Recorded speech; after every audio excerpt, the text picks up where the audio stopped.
నమస్తే welcome to hit TV నేను శ్వేత ఈ రోజు నాతో పాటు ప్రముఖ స్పిరిచువల్ గురు శ్రీధర్ నల్లమూత్ గారు ఉన్నారు. హలో శ్రీధర్ గారు. హలో అండి. శ్రీధర్ గారు పవర్ ఆఫ్ సైలెన్స్ గురించి మాట్లాడదాం. ఎందుకంటే పవర్ ఆఫ్ సైలెన్స్ గురించి నాకైతే పెద్దగా తెలియదు. సో మీ ద్వారా తెలుసుకోవాలని నేను అనుకుంటున్నాను.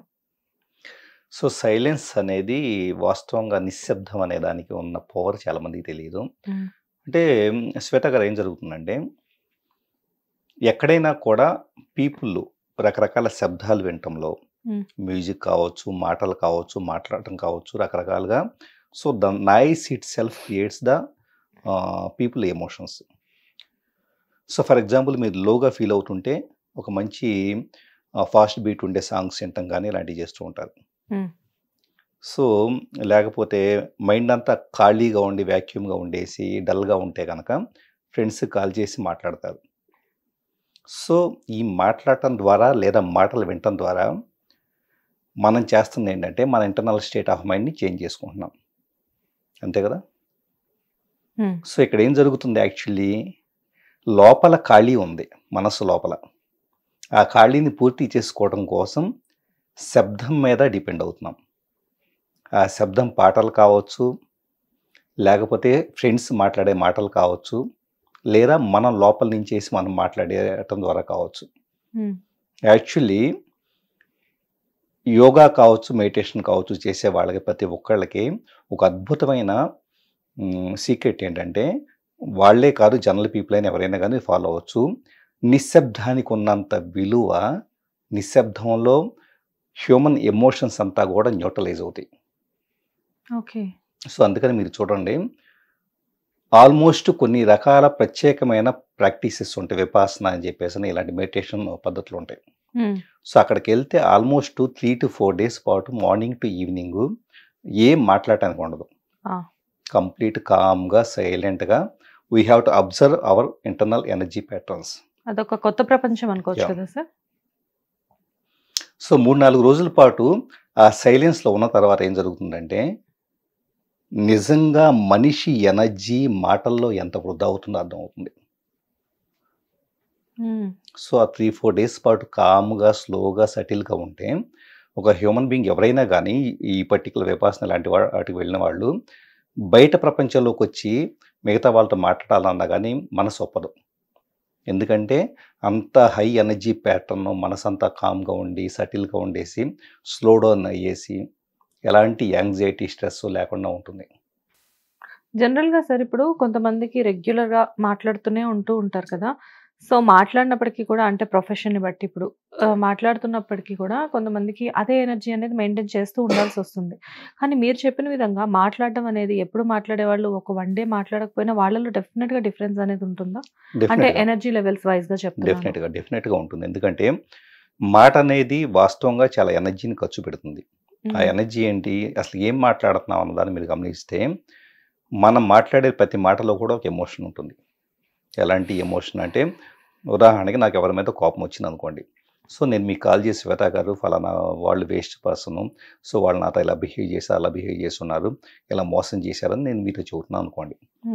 సో నేను మీతో మాట్లాడుతున్నాను అనుకుంటున్నాను, కానీ నా మాటలో ఒక భావోద్వేగం ఉంది. సో ఈ ఎమోషన్ ఏం చేస్తుంది, నాలో నుంచి చాలా శక్తిని మాట రూపంలో బయటికి ఎక్స్ప్రెస్ చేస్తుంది. సో కోపము, ద్వేషము, దుఃఖము, ఒంటరితనము ఇలాగా మాటల్లో మనం మాట్లాడే మాటల్లో మోస్ట్ ఆఫ్ ద వీటిలో అసూయ కావచ్చు, ఇలాంటివన్నీ కూడా మాటల రూపంలో వేరే వాళ్ళతో పంచుకుంటూ ఉంటాం. సో ఒక ఎనర్జీ అనేది ఇంత భారీ స్థాయి ఎమోషన్ అనేది బయటకు వస్తుంటే కనుక ఆటోమేటిక్గా మనిషిలో ఎనర్జీ అనేది డిప్లీట్ అయిపోతుంది. అది ఎప్పుడైతే కనుక మనం జస్ట్ కామ్ డౌన్ అయిపోయేసి సైలెన్స్లో మన భావోద్వేగాలు మనం గమనించుకోవడం మొదలు పెడితే ఆటోమేటిక్గా ఏంటంటే ఈ పర్టికులర్ ఎమోషన్స్ అన్నీ బై డిఫాల్ట్ న్యూట్రలైజ్ అయిపోతాయి.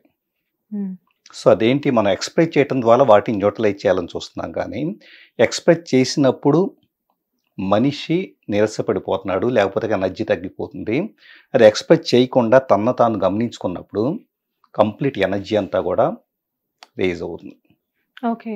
ఇప్పుడు సార్ ఇప్పుడు మనం ఏదైనా ఒక ఎక్స్పీరియన్స్ మనం ఒకళ్ళతో షేర్ చేసుకున్నప్పుడు లైక్ అంటే ఇప్పుడు ఇంట్లో ఏదో ఒక చెడో మంచో జరుగుతున్నప్పుడు ఆ మంచి గురించి మనం ఎవరికైనా ఇప్పుడు మీకు కాల్ చేసి నేను చెప్పాను అనుకోండి, శ్రీధర్ గారు ఇలా జరిగింది అని. అది హ్యాపీ మూమెంట్ అనుకోండి. మాట్లాడడం అంటే ఎనర్జీ తగ్గుతుందని మీరే చెప్తున్నారు. ఒకవేళ హ్యాపీ టాకింగ్ అయితే లోపల పాజిటివిటీ పెరిగి ఎనర్జీ పెరిగే ఛాన్సెస్ కూడా ఉంటుందంటారా? హ్యాపీనెస్ అనేది వాస్తవంగా చెప్పాలంటే సరే నెగెటివ్ ఫీలింగ్స్ అన్నీ షేర్ చేసుకున్నప్పుడు కొంత బాధను తగ్గడం అనేది జరుగుతుంది. హ్యాపీనెస్ అనేది కొంతవరకు బాగుంటుంది. కానీ అదేమవుతుందంటే అడిక్టివ్ ప్యాటర్న్ అవుతుంది. వాస్తవంగా ఏమవుతుంది, మీకు ఈరోజు మీ హ్యాపీనెస్ని షేర్ చేసుకోవడానికి నాకు కాల్ చేస్తున్నారు, నేను అందుబాటులో ఉన్నాను కాబట్టి ఓకే. కానీ నెక్స్ట్ టైం నుంచి ఏమవుతుంది, ఎప్పుడైతే మీరు మాట్లాడటానికి పంచుకోవడానికి అలవాటు పడతారో ఎదుట మనిషి లేకపోతే ఆ మనిషి ఫర్ ఎగ్జాంపుల్ మీరు సడన్గా కాల్ చేస్తే ఎదురుగా నాకు ఈరోజు ఎంత మంచి ఎక్స్పీరియన్స్ అయిందో తెలుసా అని చెప్పేసి అని ఎంతో ఉత్సాహంగా చూస్తుంటే నేను ఏదో రొటీన్లో ఏదో బిజీలో ఉండేసి నేను సరిగ్గా రెస్పాండ్ కాలేదనుకోండి, ఆటోమేటికల్లీ మీరు డిసప్పాయింట్ అవుతారు. ఓకే. సో ఏంటి, మీ హ్యాపీనెస్ నేను లాస్ట్ టైము మీరు నాతో పంచుకున్నప్పుడు చూపించినంత కన్సర్న్ కానీ లేకపోతే కనుక హ్యాపీ నేను ఎంజాయ్ చేయాలని సెకండ్ టైం. సో మీరేమనుకున్నారంటే last time Sridhar garu receive చేసుకున్నంత హ్యాపీగా రిసీవ్ చేసుకుంటారు, పంచుకుంటే నాకు ఇంకాస్త హ్యాపీ పెరుగుతుంది అన్నట్లు మీరు కాల్ చేస్తున్నారు. కానీ ఆ మూమెంట్కి నేను ఏదో బిజీలో ఉండటం వల్ల రెస్పాండ్ కాలం. సో డిపెండెన్సీ పెరిగినప్పుడు పంచుకోవడం ద్వారా ఆటోమేటిక్గా డిసప్పాయింట్మెంట్ మిగులుతుంది. ఓకే. సో అందుకని ఏంటంటే most of the happy moments అయినా కానీ బ్యాడ్ మూమెంట్స్ అయినా కానీ సారో మూమెంట్స్ అయినా కానీ సైలెన్స్లో డిజాల్వ్ చేసుకోవడం బెటర్ థింగ్. అప్పుడు ఏంటంటే మనిషికి ఎమోషనల్ బ్యాలెన్స్ వస్తుంది. కంప్లీట్ మనిషి చాలా ఎమోషనల్గా స్ట్రాంగ్గా ఉండాలి అంటే సైలెన్స్ని మించింది లేదు. సో వీలైనంత వరకు ప్రశాంతంగా కామ్గా, ఇప్పుడు ఉదాహరణకి నేను మాట్లాడుతూ ఉన్నాను, మాట్లాడుతూ నేను కొంత గ్యాప్ ఇస్తే ఆ గ్యాప్లో ఉన్నంత పవర్ మాటల్లో ఉండదు. సో చాలామంది నేను చూస్తూ ఉంటాను, శ్వేత గారు ఆర్జీఎస్ కావచ్చు, చాలామంది యాంకరింగ్ బయట స్టేజెస్ మీద చేసేటప్పుడు కానీ ఫర్ ద ప్రొఫెషనల్ దీంట్లో టకటక మాట్లాడటం అనేది గొప్పలాగా మనం ఫీల్ అవుతూ ఉంటాం. అలాగే కొన్ని సందర్భాల్లో ఏమవుతుందంటే ఇంగ్లీషు బాగా మాట్లాడుతున్నారు అనే పేరు కోసం ఫ్లూయెంట్గా టకటకటక అనర్గళంగా మాట్లాడుతూ ఉంటారు. సో అనర్గళంగా మాట్లాడటం అనేది గొప్పలాగా భావించబడుతుంది, కానీ దాంట్లో మీనింగ్ ఉండదు. మీరు చూడండి, అదే కామ్గా స్లోగా సటిల్గా మాట్లాడితే ఆటోమేటిక్గా ఏ పదం కావాలో ఆ పదం యాజ్ ఇట్ ఈస్గా అక్కడ వస్తుంది. సో వాక్యం అంతా కూడా మీనింగ్ఫుల్గా ఉంటుంది. రెండో విషయం ఏంటంటే నేను మాట్లాడేది మీ మైండ్లో రిజిస్టర్ అవుతుంది. సో ఫాస్ట్గా నేను మాట్లాడాను అనుకోండి, ఏదో విన్నాను అనిపిస్తుంది కానీ మీకు ఏ విన్నారో కూడా అర్థం కాదు.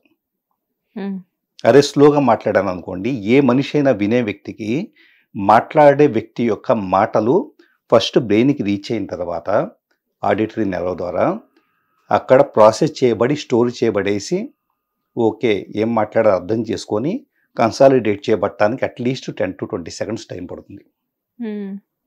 ఈ టైం ఇవ్వకుండా నేను టకటక మాట్లాడాను అనుకోండి, అంటే నిశ్శబ్దం అనేది లేకుండా శబ్దం చేసుకుంటా టకటక అనర్గళంగా మాట్లాడుకుంటూ వెళ్ళాను అనుకోండి, ఆటోమేటిక్గా ఎదుటి వ్యక్తికి వింటాడు, బస్ శ్రీధర్ గారు ఎంత ఫాస్ట్గా మాట్లాడుతున్నారు, సబ్జెక్ట్ మీద ఎంత గ్రిప్ ఉందని చెప్పేసి అనుకుంటారు. కానీ నేను ఏం మాట్లాడానో 5 నిమిషాల తర్వాత 10 నిమిషాల తర్వాత ఎదుటి వ్యక్తికి అర్థం కాదు.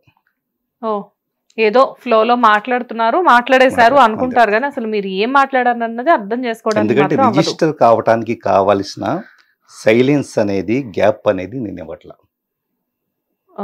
సో ఇవాళ ఫాస్ట్ సొసైటీలో ఉన్నదే ఆల్మోస్ట్ ఇన్స్టాగ్రామ్ రీల్స్ ఇలాంటి సొసైటీలో ఉన్న అతి పెద్ద ఫ్లా ఏంటంటే ఏదో చూస్తున్నాం రీల్, ఆ రీల్లో సైలెన్స్ ఉండదు. 1 minute లోపల టకటక అయిపోవాలి. సో టకటక మాట్లాడేసేయాలి. వాళ్ళు మాట్లాడతారు, వీళ్ళు వింటారు, ఫైనల్గా వచ్చేటప్పటికి ఏం చూశారని ఒక 2 నిమిషాల తర్వాత అడిగితే కనుక ఏం తెలియదు. సో సైలెన్స్ అనేది లేకపోతే శబ్దం అనేది మీనింగ్లెస్. సూపర్. సో వీలైనంత వరకు సైలెంట్గా స్పెండ్ చేయటము, వింటము, అట్ ద సేమ్ టైం మాట్లాడేటప్పుడు కూడా ఎదుటి మాట్లాడేటప్పుడు మనం సైలెంట్గా ఉంటాము, ఇలాంటివి చేస్తే చాలా బెటర్గా ఉంటుంది. అప్పుడెప్పుడో విన్నాను sir, silence makes most of the times disturbances అని చెప్పేసి కొంతమంది చెప్తూ ఉంటారు కొన్ని సందర్భాల్లో. కానీ సైలెంట్గా పవర్ ఆఫ్ సైలెన్స్ అనేది నిజంగా చాలా గొప్ప విషయం. అంటే ఇప్పుడు మీరు చెప్పింది మొత్తం వింటే లాజికల్గా థింక్ చేస్తే నిజంగానే రిజిస్టర్ అవ్వడానికి మేబీ మనం ఏదైనా కానీ మాటని స్పష్టంగా చెప్పాలి, సైలెంట్‌గా చెప్తేనే ఎదుటి మనిషికి మనం ఏం చెప్తున్నాం అనేది అర్థం చేసుకోవడానికి డెఫినిట్‌గా హెల్ప్ అవుతుంది అని ఎగ్జాక్ట్‌లీ. చెప్పేసి. థాంక్ యూ శ్రీధర్ గారు. వెల్కమ్ అండి.